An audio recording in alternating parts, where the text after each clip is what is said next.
مرتضیٰ صابری صاحب ساتھ سے خطاب کر رہے ہیں اور شب عاشور تو حاضری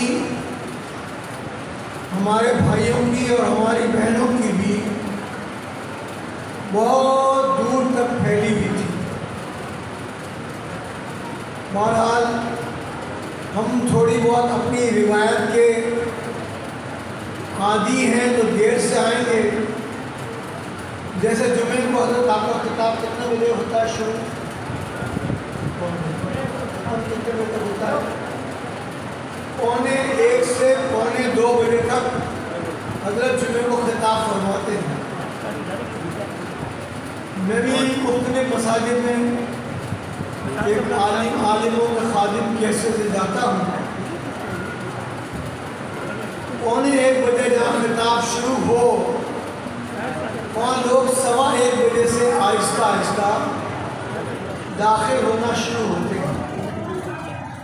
1:30 بجے تک اچھی خاصی حاضری ہو جاتی ہے اور 1:45 بجے جب خطاب ختم ہونا ہے تو 5-7 منٹ پہلے وہ مسجد بہت بھر جاتی ہے۔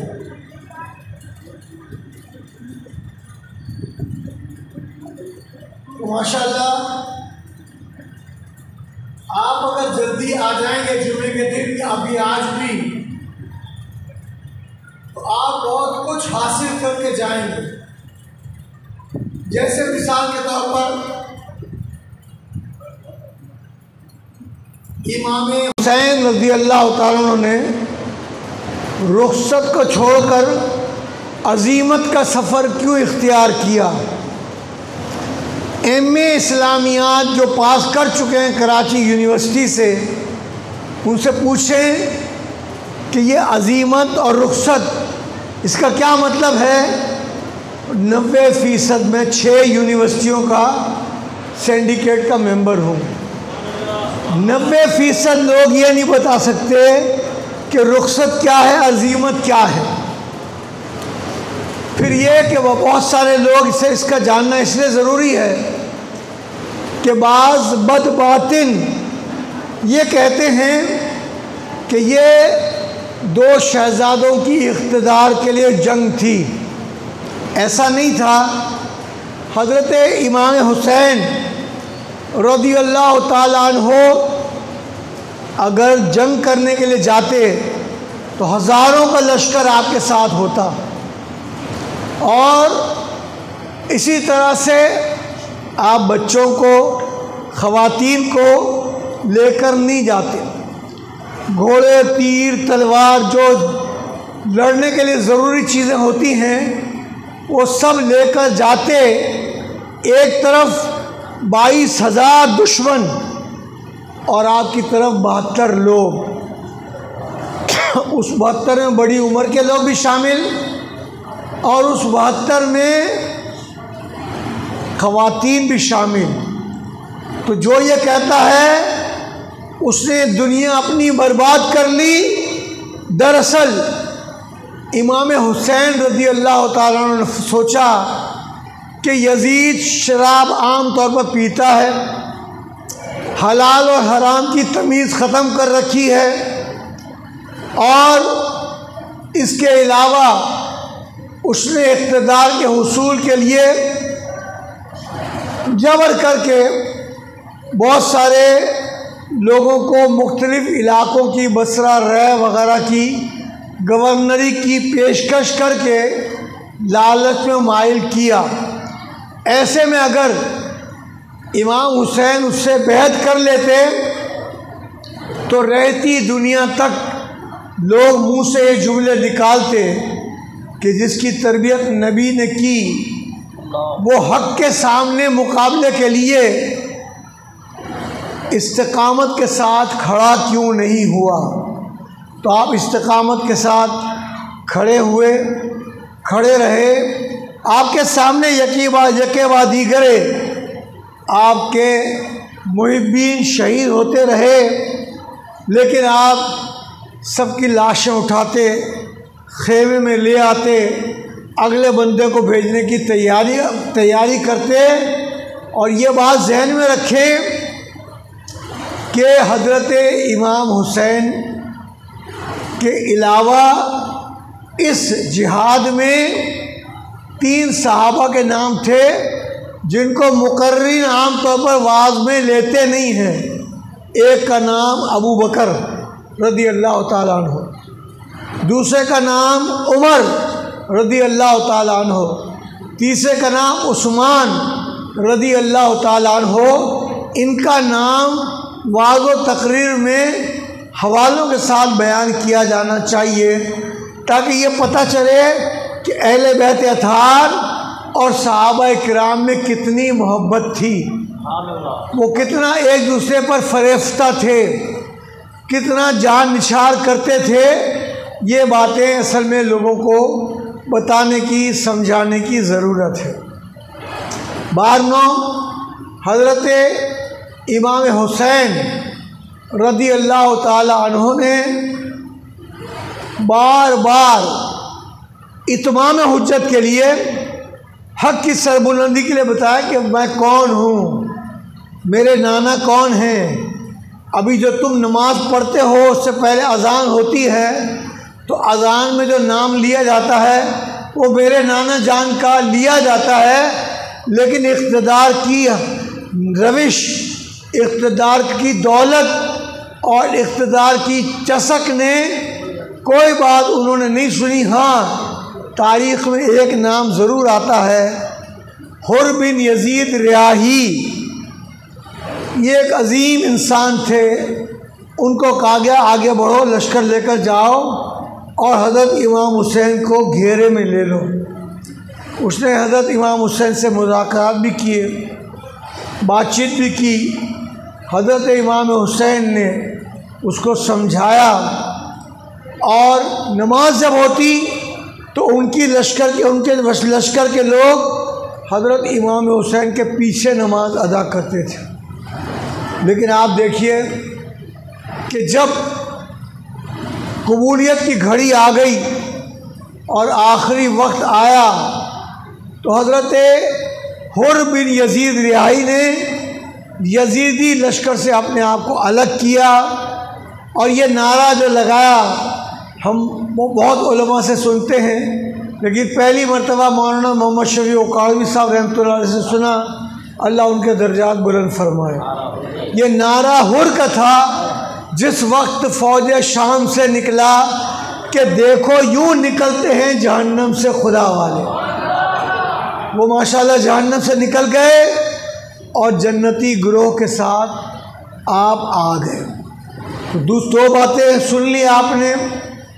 تیسری بات یہ کہ یزیدی لشکر اتنا 22,000 کی تعداد میں جو تھا، اس کی بنیادی وجہ کیا تھی؟ اس کی بنیادی وجہ یہ تھی کہ ہر ایک کو کہیں نہ کہیں کسی نہ کسی کو کسی لالچ کی ضرورت تھی، اور لالچ کی عام پیشکش یزید کر رہا تھا۔ اور یزید نے جب دیکھا کہ میں جیسے مثال کے طور پر حضرت امام حسن کے بیٹے قاسم یا علی اکبر یہ جہاد کرنے جاتے تھے تو تھوڑی دیر میں 19-20 یزیدیوں کو لٹا کر پھر واپس آ جاتے تھے، اور ظاہر ہے کہ ان کو وہ 3 دن کے پیاسے تھے، پانی کی طلب تھی، تو بارہ اگر کہتے تھے کہ پانی ہوتا تو پی کے پھر جا کر بہت سارے یزیدیوں کو میں تباہی کے ٹھکانے پر لگا آتا۔ تو ان چیزوں کو اگر آپ خود سوچیں، ہمارے گھروں میں اگر بچے ماں باپ سے کہیں کہ آج ہم جلسے میں نہیں جاتے، آپ شہداء کربلا کے واقعات سنائیے، تو کتنے ماں باپ سنا سکیں گے؟ سوچئے، بہت کم۔ اس لیے کہ شہداء کربلا کے علاوہ دیکھیے یوم صدیق اکبر آ جائے، رات کو بچے کہیں کہ آج ہم مسجد کے جلسے میں نہیں جا رہے، ماں اور باپ کو کہیں کہ آپ کرسی میں بیٹھیے، ہم سامنے بیٹھتے ہیں 4-5 لوگ، ذرا 10 منٹ سیدنا ابو بکر صدیق کے حالات بتائیے، تو تو 10 منٹ بچے کے بزرگوں کے حالات لوگ نہیں بتا سکتے۔ ہاں اسٹاک ایکسچینج کا کیا ریٹ ہے، ڈالر ورسز روپے کا کیا حال ہے، اور یوں ہی صورتحال دنیا کی پوچھیں تو وہ بتانا سب شروع کر دیں گے۔ تو بہرحال اللہ تعالیٰ اس بزم کو، اس پروگرام کے لیے میں خود آفر کر رہا ہوں، آپ کو کچھ نہیں، 4-5 دن پہلے آپ میرے پاس آ کر مل لیں، عامر رحمانی سے میرا نمبر لے لیں اور آ جائیں، تو ہم بھی اس سارے علاقے میں، یعنی اکال بھونگا ہے، پھر بھیم پورہ ہے، پھر پان منڈی ہے، پھر جونا مارکیٹ ہے، پھر نانک واڑہ ہے، اولڈ ٹاؤن ہے، کھاردر ہے، یہ شمع رسالت کے پروانوں سے بھرا ہوا ہے، لیکن میسج تو جائے نا، تاکیدی میسج بھی جائے تو لوگ بڑی تعداد میں آ سکتے ہیں اور حضرت کی باتوں کو سن کر اپنے ایمان کو تازہ کر سکتے ہیں۔ میں آپ کی خدمت میں یہ بھی عرض کرتا ہوں کہ مجھے مولانا شاہ تغلق رحمۃ اللہ علیہ کے ساتھ بھی اور اپنے طور پر بھی امریکہ میں، برطانیہ میں، ساؤتھ افریقہ میں، ہالینڈ میں میلاد کے جلسے، 11ویں کے جلسے، محرم کے جلسے کا میں جانے کا اتفاق ہوا۔ پوری دنیا میں خادم حسین موجود ہے، پوری دنیا میں احمد حسین موجود ہے، پوری دنیا میں غلام حسین موجود ہے، لیکن پوری دنیا میں کہیں غلام یزید نہیں ہے، غلام شمر پوری دنیا میں نہیں ہے۔ اسی طرح سے دوسرے قاتل جو تھے غلام ابن زیاد، ایک بندہ نہیں ملے گا، تو یزید تو ختم ہو چکا ہے۔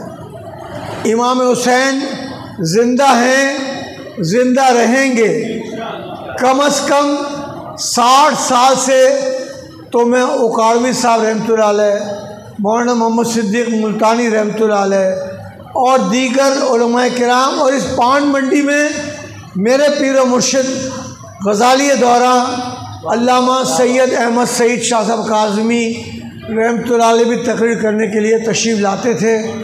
میں ان کے سامنے نیچے بیٹھ کر ان کی تقریر غور سے سننے کی سعادت حاصل کرتا تھا۔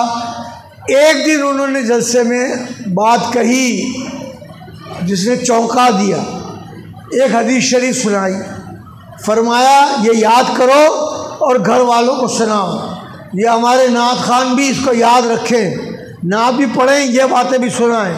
حضور نے فرمایا کہ شہید کو قتل کیے جاتے وقت صرف اتنی تکلیف ہوتی ہے جیسے کسی چیونٹی نے کاٹا ہو۔ اب ہم سب حیرت میں تھے کہ حضرت نے کیا بیان کیا ہے۔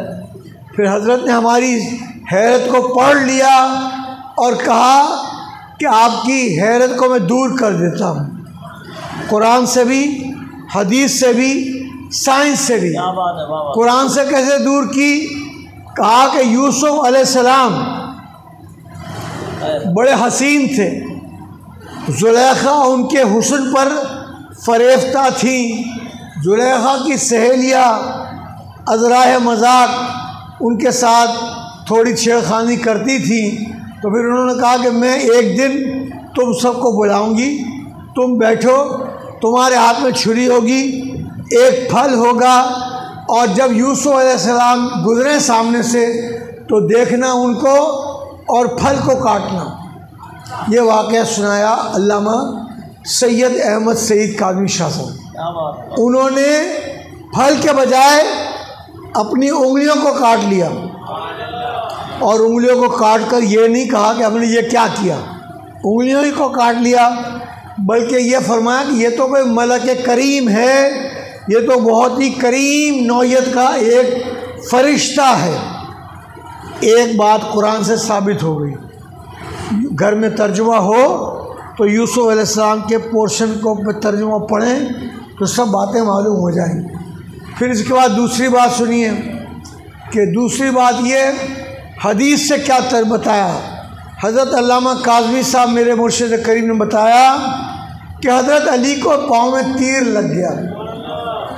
اب تیر کوئی نکالنے کی کوشش کرتا تو آپ کہتے بہت تکلیف ہو رہی ہے، یہ تیر اس طرح آپ نہ نکالیں. اور پھر کہا کہ جب میں قبلہ رخ ہو کر اللہ اکبر کہہ کر ہاتھ باندھ لوں گا تو اللہ کے دیدار میں اتنا گم ہو جاؤں گا کہ تم اس وقت تیر نکالو گے تو مجھے تکلیف نہیں ہوگی. اللہ اکبر، یا رسول اللہ، یا علی، یا غوث اعظم. تو ماشاءاللہ ایسا ہی ہوا. آپ نماز پڑھ رہے ہیں، تیر نکال لیا گیا، آپ کو نہ تکلیف ہوئی کچھ، نہ آپ کو کوئی چوٹ لگی، کچھ بھی نہیں ہوا، تیر نکل گیا. تو یہ حدیث سے دلیل دے دی.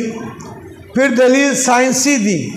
بولا کسی کی ہڈی ٹوٹ جائے تو ہاتھ لگانا نہیں دیتا.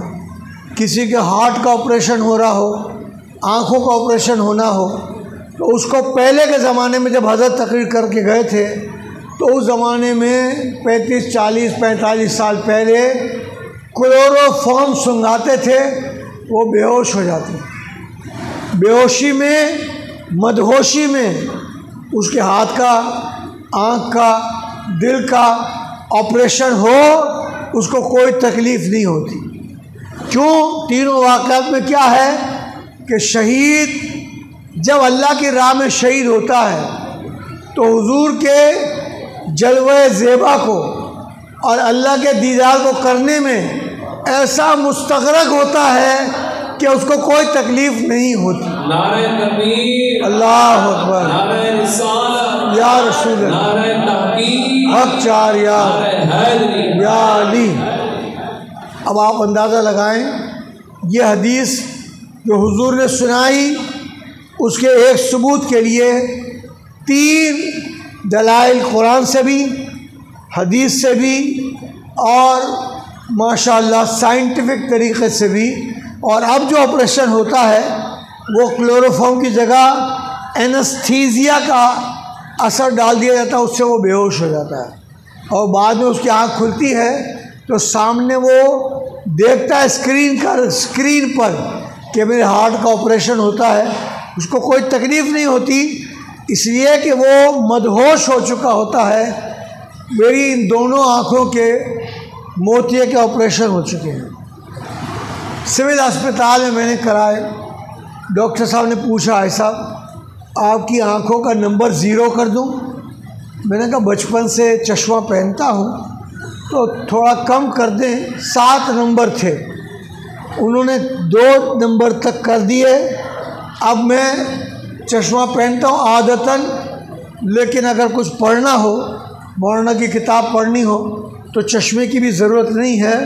تو اگر سائنس میں یہ کرامت ہے تو ہمارے ان اولیاء کی زندگی میں بھی بے شمار کرامات ہیں. آپ ان کرامات کو سنیں، پڑھیں. اور یہ کس نے کہا ہے کہ محرم کا جلسہ صرف 9-10 تاریخ کو ہو، یہ یکم سے 10 کو ہو؟ یکم کو سیدنا فاروق اعظم پر کے بارے میں ہو، جن کے بارے میں حضور نے فرمایا یا اللہ عمر کو اسلام قبول کرنے کی توفیق دے اور اسلام کو ان کے ذریعے سربلندی عطا فرما. اور عمر جو ہیں حضور کی مراد رسول ہیں. فرمایا میرے بعد کوئی نبی ہوتا تو عمر ہوتے، اور جس راستے سے شیطان دیکھتا ہے کہ عمر گزر رہے ہیں اس راستے کو شیطان چھوڑ دیتا ہے. یہ باتیں اگر جلسے میں آئیں گے تو سنیں گے. اسکول، کالج اور یونیورسٹی میں یہ چیزیں نہیں بتائی جائیں گی. اپنی گفتگو کے اختتام پر میں حضرت کو مسلسل جلسے کرنے پر اور ایمان تازہ کرنے پر مبارکباد پیش کرتا ہوں، اور آپ سے درخواست کرتا ہوں کہ ہر آدمی اگر یہ طے کر لے، جیسے میں ابھی آیا ہوں نا، میرے ساتھ 3 آدمی آئے ہیں، مجھے کسی گارڈ کی ضرورت نہیں ہے. اس علاقے سے بھی میں نے رہا ہوں. میں نشتر پارک کے تقریباً علاقے جو آگے تک ہیں، گلشن تک 2 مرتبہ میں نے رہا ہوں. کبھی حکومت کی ریکویسٹ کے باوجود میں نے کبھی کوئی گارڈ نہیں رکھا ہے، اس لیے زندگی اور موت تو اللہ کے ہاتھ میں ہے، لیکن بہرحال اپنی حفاظت کا انتظام جو کرنا چاہے اس پہ ہمیں ظاہر ہے کہ کوئی حرج نہیں ہے۔ جو لوگ یہ کہتے ہیں، یہ بات مولانا اکاڑوی کی سنا پر گفتگو ختم کرتا ہوں، کہ جو لوگ یہ کہتے ہیں کہ یزید بھی حق پر تھا، استغفر اللہ، امام حسین بھی حق پر تھے، تو مولانا اکاڑوی صاحب کہتے تھے میں جلسے میں آخر میں دعا کرتا ہوں کہ یا اللہ مجھے حسینی لشکر کے ساتھ اٹھانا۔ اب آپ لوگوں میں سے کوئی ایسا ہے جو یزیدی لشکر کے ساتھ اٹھنا چاہتا ہے تو میں یہ دعا کرتا ہوں کہ آپ کو اللہ تعالیٰ یزیدی لشکر میں اٹھائے، تو کوئی بھی نہیں ہاتھ اٹھاتا ہے۔ اس لیے میری درخواست یہ ہے کہ ان چیزوں کو یاد رکھیں۔ یوم عثمان گزر گیا، یوم فاروق اعظم گزر گیا، تو ہمیں ان کے حالات کے بارے میں جتنی یادداشت ہونی چاہیے، ہماری اولاد کو جتنی ہونی چاہیے وہ ہمیں کرنی چاہیے۔